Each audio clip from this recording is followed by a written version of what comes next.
Olá, sejam muito bem-vindos ao episódio de Sapatinhos Vermelhos, do livro As Mulheres que Correm com os Lobos, de Clarissa Pinkola Estés.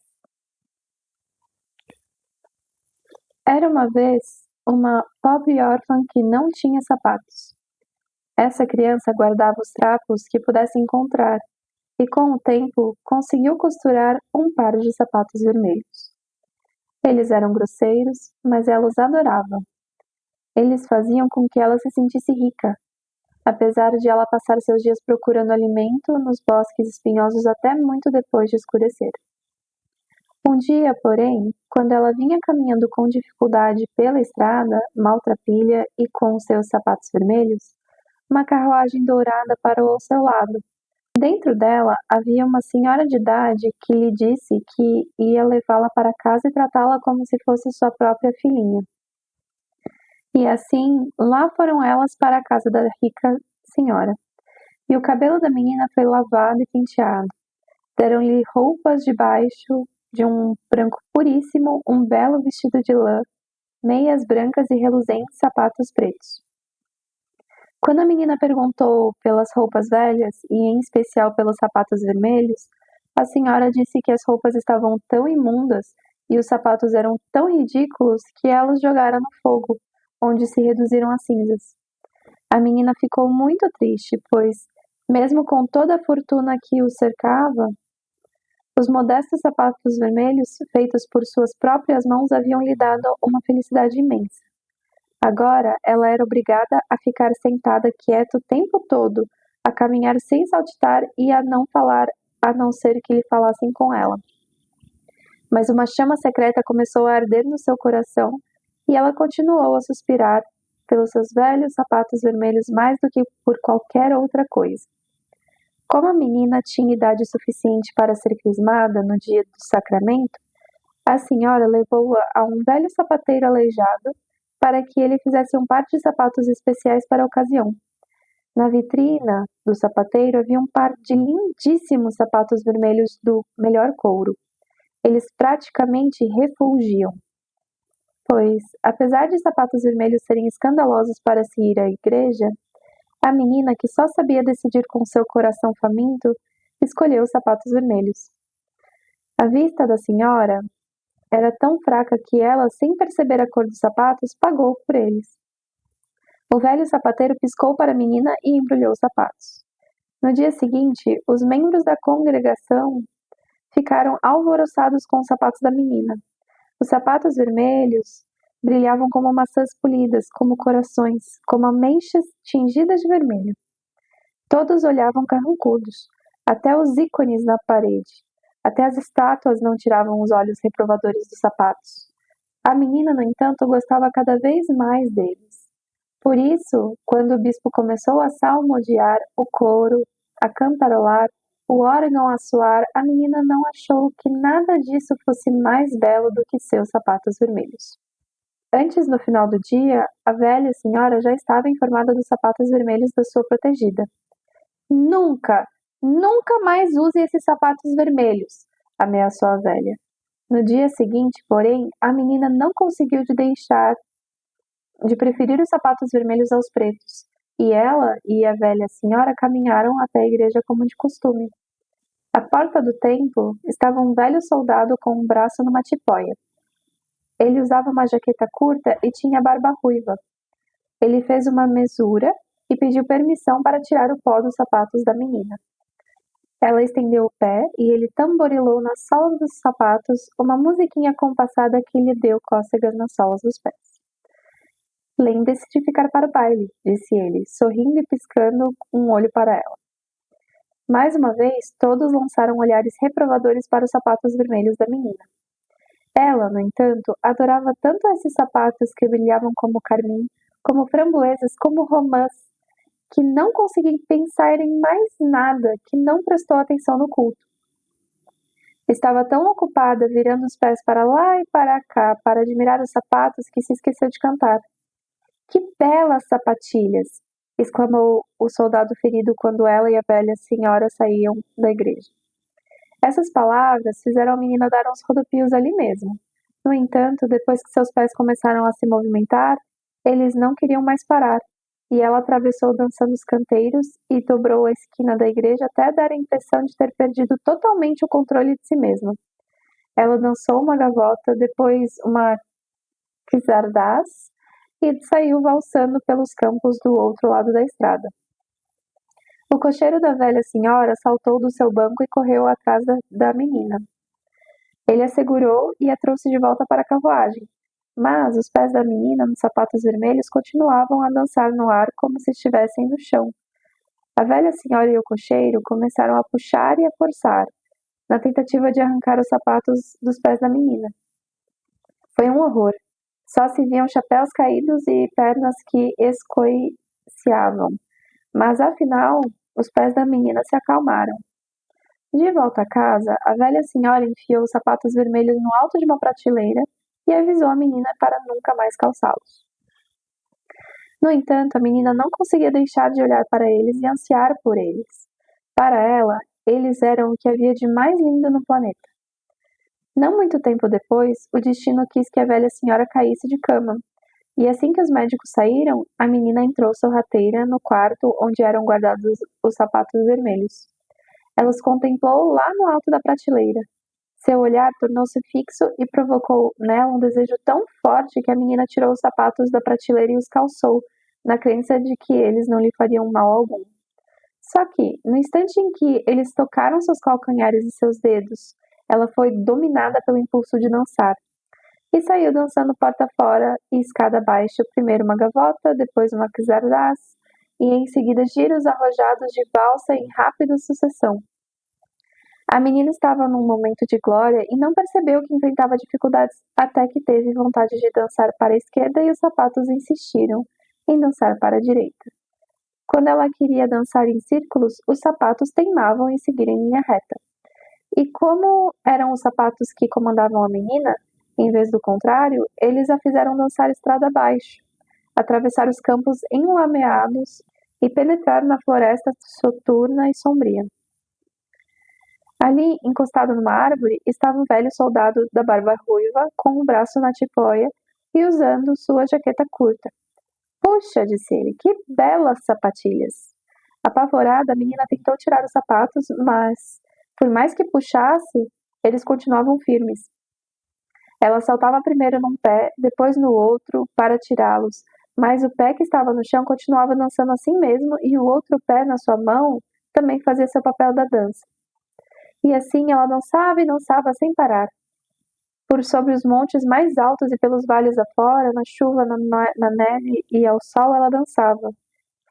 Ela dançava na noite mais escura, no amanhecer e continuava dançando também ao escurecer.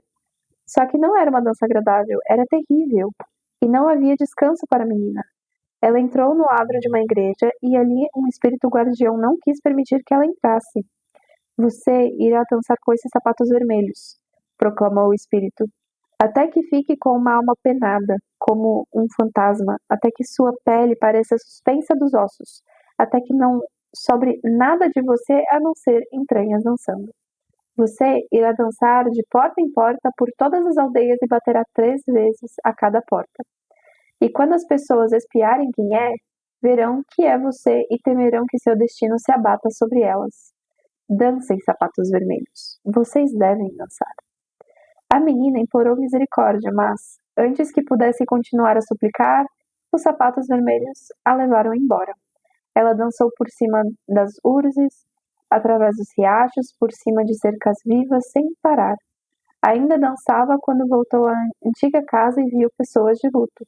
A velha senhora que a havia abrigado estava morta. Mesmo assim, ela passou dançando. Dançava porque não podia deixar de dançar. Totalmente exausta e apavorada, ela entrou dançando numa floresta onde morava o carrasco da cidade. E o machado na parede começou a tremer assim que pressentiu que ela se aproximava. Por favor, implorou ela ao carrasco quando passou pela porta. Por favor, corte fora meus sapatos para me livrar deste destino terrível. O carrasco cortou fora as tiras dos sapatos vermelhos com o machado, mas os sapatos não se soltaram dos pés da menina. Ela se lamentou então, dizendo que sua vida não valia mesmo nada e que ele deveria amputar-lhe os pés. Foi o que ele fez. Com isso, os sapatos vermelhos com os pés neles continuaram dançando floresta fora e morro acima até desaparecerem. A menina era agora uma pobre aleijada e teve de descobrir um jeito de sobreviver no mundo trabalhando como criada, e nunca mais ansiou por sapatos vermelhos. O conto trata do conceito de mulher braba. Você poderia pensar que braba é uma mulher forte, aquela que enfrenta, empoderada, destemida. Pelo menos foi isso que eu absorvi das músicas pop brasileiras, usando esse termo. Pela definição, segundo os estudos de Clarissa, o conceito é bem diferente e é representado no conto Sapatinhos Vermelhos, cujo tema é a preservação do self, a identificação de armadilhas, arapucas e iscas envenenadas. Primeiramente, o que significa self? Deus do céu! Bem, self é a nossa consciência, nosso eu superior. Você testemunha a sua vida a partir do ponto de vista de um observador, que compreende, que vivencia, experiencia pelas sensações do corpo. E depois armazena essas vivências na memória, e depois de anos e anos reconhece que a mesma pessoa que viveu aquilo é a pessoa de agora. O self é o observador que perdura no tempo, não envelhece, mas não rejuvenesce também. Não é delimitado pelo corpo físico ou mesmo pelas emoções. Voltando à mulher braba. É aquela que viveu em um estado psíquico natural selvagem, em contato com a sua própria intuição, mas que entra em cativeiro, privada de sua natureza e de nutrir sua alma. Ela tem seus ciclos e sistemas de proteção manipulados e perde os seus instintos. Ela se torna excessivamente domesticada. Então, quando há oportunidade de voltar à natureza, ela se torna uma presa fácil, cai em armadilhas, se coloca em situações que a deixam vulnerável. O intuito do conto é estudarmos o padrão específico de sucessão de eventos que acontece no processo da perda dos instintos. Vamos primeiro endereçar o final do conto. Já se perguntou o motivo de finais trágicos para os contos de fadas originais, antes de serem adaptados para versões televisivas para serem apreciados em família? Esses fechos brutais são uma ferramenta para a chamada de atenção. Eles nos evocam emoções e servem para buscarmos entender o motivo pelo qual o protagonismo foi incapaz de completar um esforço de transformação e de demonstrar a virtude necessária para adquirir a lição aprendida inerente à sua trajetória. Serve para tentarmos responder: por que o protagonista não foi herói? Voltemos à cronologia dos eventos. Os sapatinhos vermelhos, criados pela menina no início da história, foram construídos pelos retalhos adquiridos ao longo da sua jornada. Usando-se do seu poder pessoal e do fogo criativo, a menina então monta os seus pares de sapatos feitos à mão. Os sapatinhos são um símbolo da vida afetiva que a menina projetou para ela mesma e que agora ela aplica no dia a dia. Os pés representam a nossa base, liberdade e mobilidade. Estarem calçados, os pés, significa a convicção das nossas crenças e de nós mesmos termos as ferramentas para que a gente siga nossas crenças. Afinal, somos capazes de produzir os nossos próprios calçados. É agora que começa a pegar as armadilhas. A primeira armadilha é a carruagem dourada. A carruagem em si não é o problema. Ela representa o transporte, viagens, movimento. Este arquétipo está representado no tarô pelo arcano maior, o carro. O transporte, a que nos referimos no conto, está associado às movimentações internas, de um pensamento para o outro, de um desejo para o outro. No conto, a menina que estava na miséria foi convidada para uma oportunidade com maior conforto, com direito a bens, saindo da pobreza extrema. Parece natural desejar algo melhor. O desejo de um caminho mais tranquilo, de bens materiais e de conforto. É realmente natural que queiramos isso. A armadilha está no preço de obter isso. Para obter tudo isso, a menina precisa se comportar. Isso significa ter que se domesticar às regras de uma casa que já tem dono. A mulher idosa normalmente representa a sabedoria acumulada ao longo do tempo. O autoconhecimento, a atenção às tradições, a experiência. Porém, quando se atribui uma conotação negativa à mulher idosa, a experiência dá lugar ao abafamento do que é novo, priorizando o conservadorismo. Em vez de orientar a menina, a senhora se coloca como guardiã da tradição, valores e costumes coletivos. Podemos ver que a senhora foi moldada pelos costumes daquele convívio social e não se trata de uma senhora madura que ensina a explorar a própria natureza selvagem, bem como os ciclos da vida. Nós, seres humanos, somos seres sociais que prosperam em comunidade, mas não confundamos. Obedecer a um sistema de valores e costumes desprovido de espaço para a criatividade e busca pela essência individual provoca perda no vínculo com a própria intuição. Afinal, se não fazemos as atividades que alimentam a nossa alma, seguindo apenas o que os outros acham que a gente deve seguir, entramos no cativeiro assim como o menino no conto. A segunda armadilha foi se fundir com o coletivo, seguindo as regras da senhora idosa para poder continuar tendo a vida mais confortável.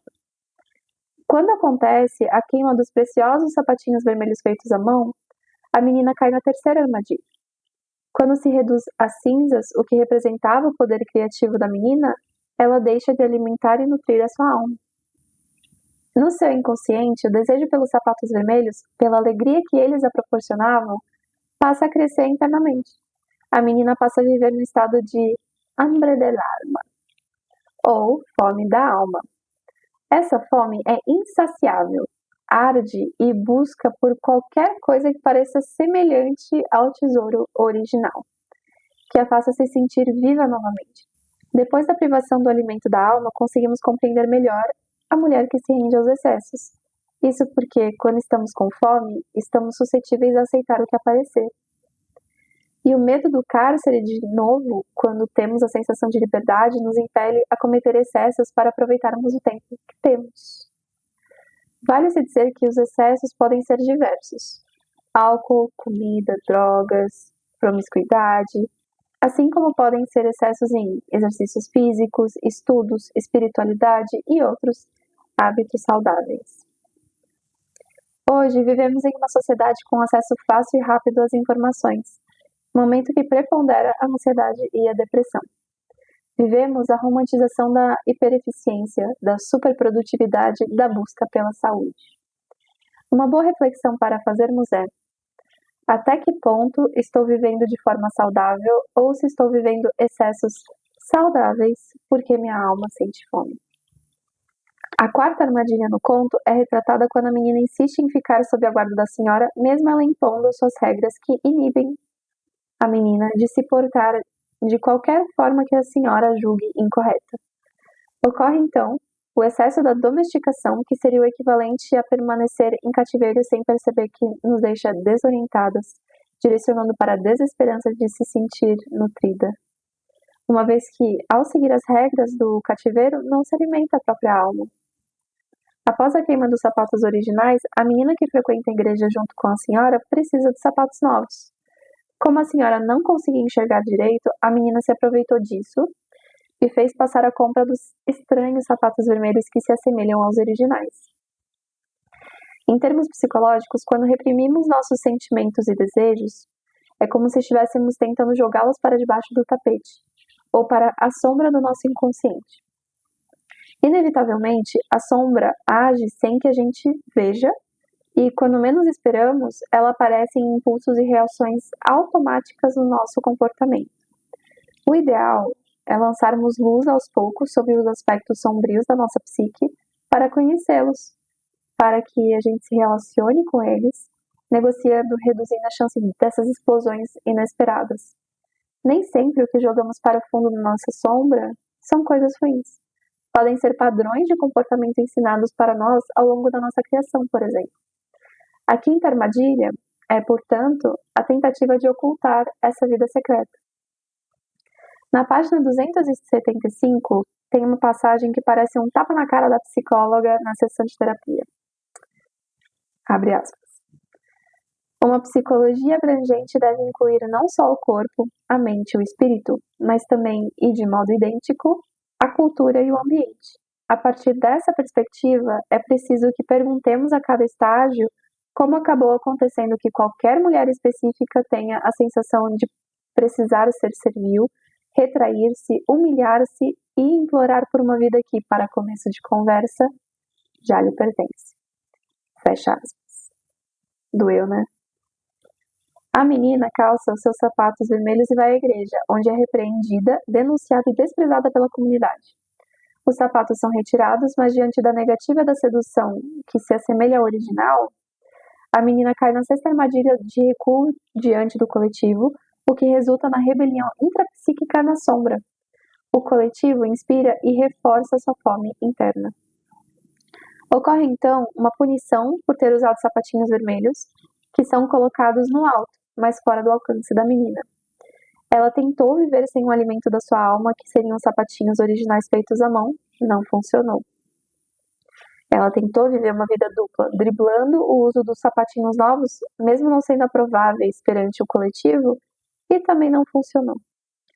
O movimento que lhe restou foi tentar se adequar às regras, ser boazinha. Temos o problema de que tentar se adequar aos costumes alheios sem levar em consideração o que nos faz bem só amplifica a rebelião que já está acontecendo na nossa sombra intrapsíquica. Ou seja, tentar se enquadrar nas regras dos outros só desperta a nossa voracidade interior com maior intensidade até que ocorra uma explosão, um comportamento súbito que veio do nada. A sétima armadilha não é só tentar ser boazinha, que vai alimentando os nossos monstrinhos interiores. É também o fato que, em sociedade, em função da pressão do coletivo, existe uma forte tendência ensinada desde a primeira infância de trivialização do que é anormal. Normal mesmo seria seguirmos o nosso processo de individualização sem ter que se encaixar em moldes que não nos cabem.